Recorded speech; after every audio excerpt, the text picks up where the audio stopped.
Hi guys, it's Jonathan from Smart Home Sounds, and we've got a bit of a different video for you today. If you're one of the people that have been emailed by Sonos, slightly scary email, saying that some of your products will no longer be supported by future software updates, stay tuned. This video is all about giving you the facts, telling you what options you have and how it might affect you.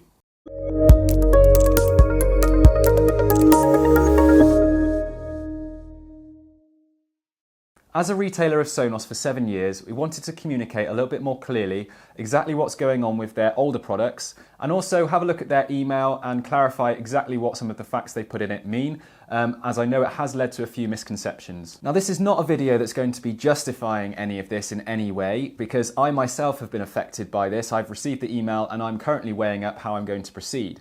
But we do feel we are in a position to give you the actual facts about what's going on and give you more of an overview as to how to proceed. So for those of you who are not sure what's happened, I will pop the email in the screen. But essentially, if you are the owner of a Play 5 Gen 1, a Connect or Connect Amp or Bridge model, then unfortunately Sonos will no longer support any future software updates from May 2020 because they have reached their limit for memory and processing power.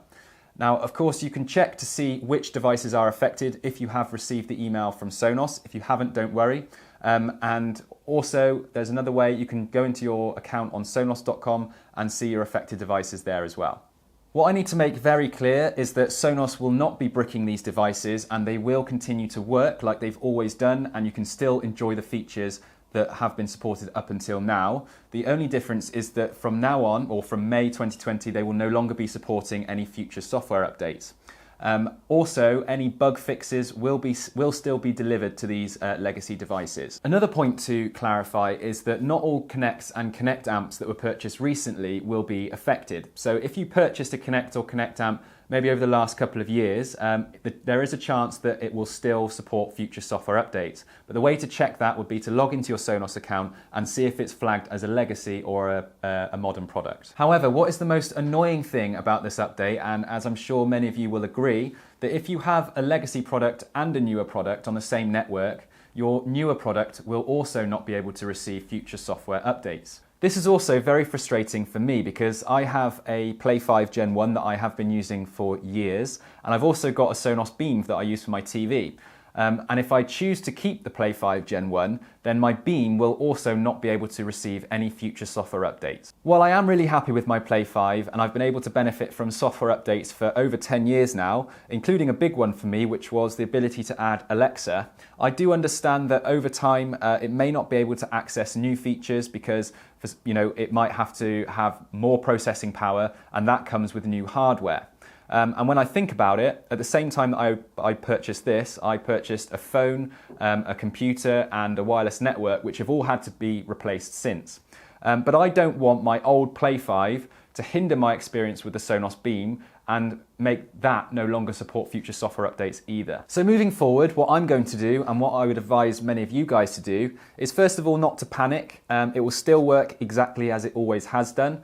But I'm going to wait until May 2020 to see what new features are rolled out with the new software updates, because it might not be something I'm bothered about anyway. If it is a feature that I want, then I'll look to trade up my Play 5 and maybe take advantage of the 30% discount that Sonos are offering. And I will also mention that Sonos have yet to set an end date for that yet, so I can only assume that it's ongoing, and then purchase a new product that way. So what I would do is wait up and see what happens with the new updates, see if there's anything that you like, then make a decision and weigh up to see if those extra features are going to be worth the extra money that you'll pay minus the 30% discount. Do also bear in mind that that will replace your old legacy products as well.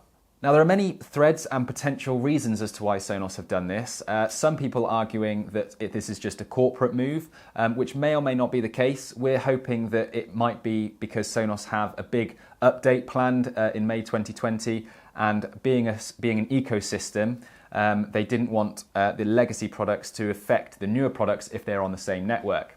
Again, this is just us surmising, and this may or may not be the case, but we're just trying to understand the move here from Sonos. Now, going back to the email, Sonos have also mentioned that if you don't keep your speakers up to date, you might suffer from functionality issues. They've kept this quite vague, but I will stress again that this will not cause your speakers to die.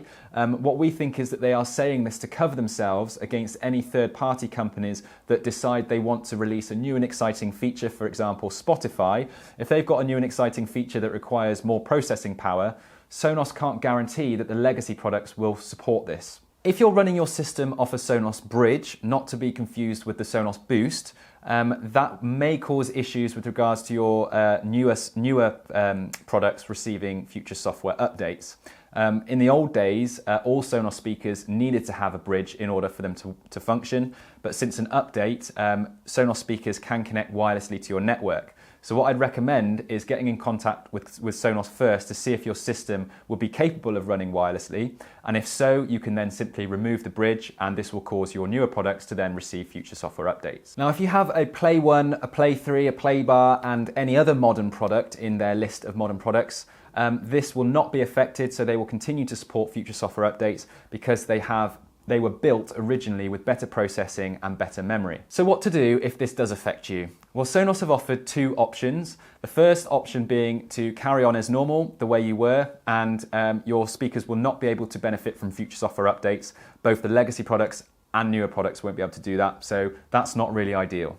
Now, the second option, which has caused a little bit of a divide, is to recycle your legacy product in exchange for 30% off a new Sonos speaker. And that new Sonos speaker doesn't have to be the replacement to your legacy product. It can be on any Sonos speaker in the range. So how it works is that you would request it to be recycled in the Sonos app, and then it will go into recycle mode after a period of time. And from that point, it will wipe the speaker, render it unusable, and then you can dispose of it safely. Now, obviously, there's a third option as well, which I would recommend myself, which is just to wait it out until May 2020 and see what kind of new updates there might be. Obviously, that will not affect my system. It will continue to run as it always has done. But I'm going to make the decision around May and see if it's worth it. Now, if you do decide to take up the trade-up scheme, whether that's now or May, we are also offering the trade-up scheme in conjunction with Sonos, and you can send your unit back to us free of charge, and we will recycle the unit responsibly and sustainably by taking it to an electronics recycling unit. Now, of course, this is no get out of jail card. It does still involve you spending money, but you do get a 30% discount on a new Sonos speaker.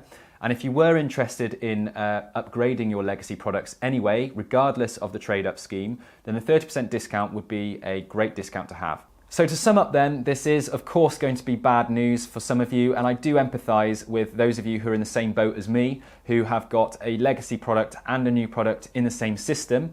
Now, of course, the system will still continue to function. You can still listen to music out of them, but they just won't receive future software updates. Personally, I would love it if there was a workaround where I could keep both products and still update the Beam, but this might be a software limitation, so we'll have to wait and see. Personally, my advice would be to wait it out and see what happens in May 2020 when there's potentially new updates, and then make a decision as to how to proceed from there. I hope this video has clarified a few things, and if you do know anyone that's going to be affected by this update, please share it with them, as we do want everyone to be informed. If you are one of the ones who have been affected yourself, please let us know in the comments, as I will be gathering these up and adding my thoughts and sending to Sonos as well. Of course, if you want to stay up to date with any future developments surrounding the legacy products, please subscribe and we'll be sure to keep you updated with everything that's happening. Thanks for watching, and see you on the next video.